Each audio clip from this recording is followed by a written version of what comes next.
welcome to the Australian War Memorial's Last Post ceremony. My name is Joanne Smedley, and joining us today from the Australian Army is Warrant Officer Class 1, Kim Owen. We welcome the veterans who have served, those that are still serving, and the families that support them. We acknowledge the members of RSL and Services Clubs Association, RSL Victoria, and RSL Queensland, who are watching the broadcast of this ceremony across Australia. During this ceremony, wreaths will be laid at the base of the Pool of Reflection by visitors. Please stand and join in the singing of the National Anthem.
Australia's First World War official historian. Bean landed with the Australian troops on Gallipoli and stayed with them at the front through to the end of the war. The idea of this national memorial and museum came to him at Pozières, France, in the depths of the bloody fighting of 1916. Bean's idea was that this would be a place where families and friends could mourn loved ones buried in faraway places. It would also be a place that could help all Australians understand what these men and women had endured and what they had done for us. Bean's vision, to which we remain true, is best expressed as inscribed in the entrance to the memorial's galleries. Here is their spirit, in the heart of the land they loved, and here we guard the record which they themselves made. Tonight we will read the story behind just one of those on the Roll of Honour, which lists the names of more than 102,000 men and women who have given their lives for us in war and operations for more than a century. But first we present a lament, Flowers of the Forest. Wreaths or floral tributes will now be laid at the base of the Pool of Reflection.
Today we remember and pay tribute to Private Thomas Richard Fenner, Known as Tom, Thomas Fenner was born on the 20th of April 1892, one of 8 children born to John and Mary Fenner.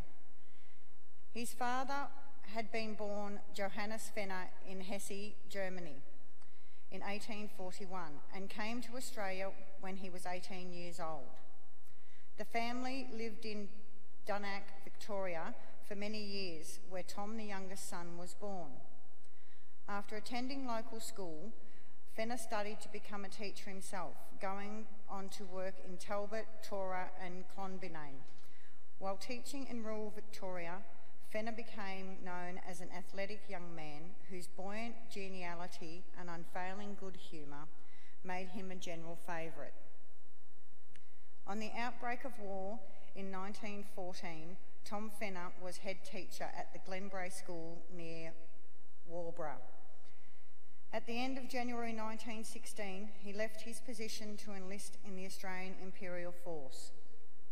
After a short period of training in Australia, he left for active service overseas with reinforcements to the 14th Battalion on the 4th of April 1916. Private Fenner continued his training in England for some weeks after arriving, and then crossed the English Channel to join the 14th Battalion on the Western Front. On the 12th of August, Fenner and 45 other reinforcements made their way along the narrow trenches to join their battalion on the front line near the French village of Pozières, only to be marched out again the following day when the battalion was relieved.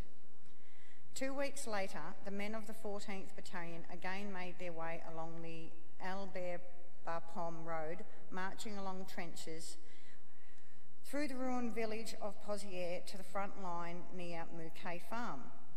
On the 29th of August, a high explosive artillery shell blew in several metres of the trench occupied by Private Fenner and a number of others.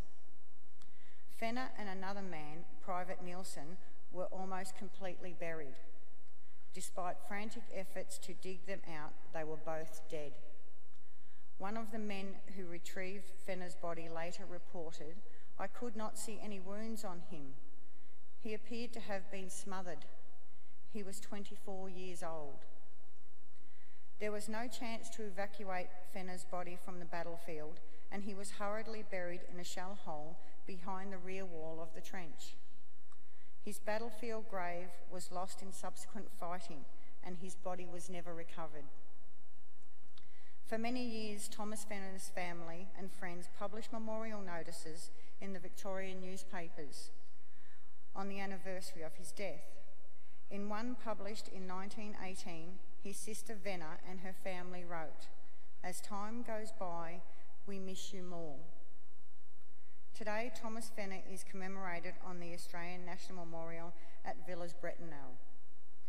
His name is listed on the Roll of Honour on my right, amongst almost 62,000 Australians who died while serving in the First World War. This is but one of many stories of service and sacrifice told here at the Australian War Memorial. We now remember Private Thomas Richard Fenner, who gave his life for us, for our freedoms, and in the hope of a better world.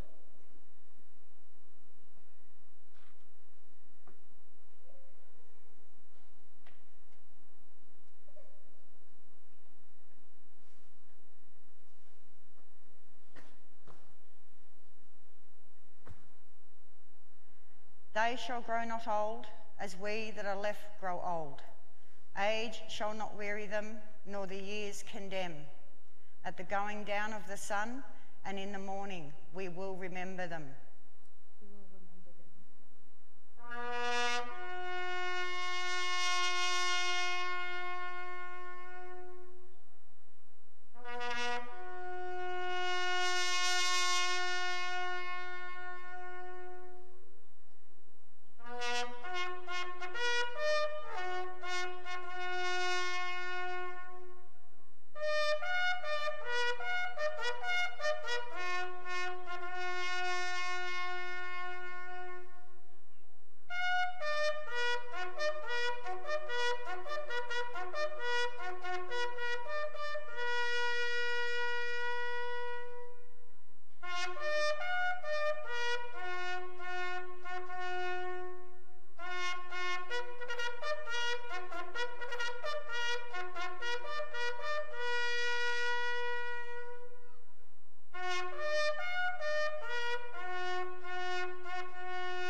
lest we forget.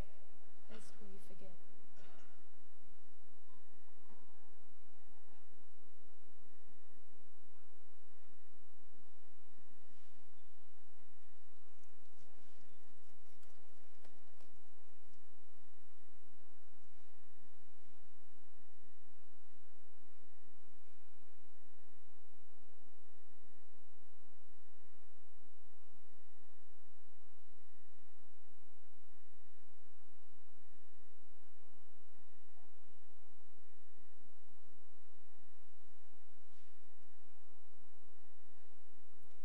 We leave you this evening with the words of the memorial's founder, Charles Bean.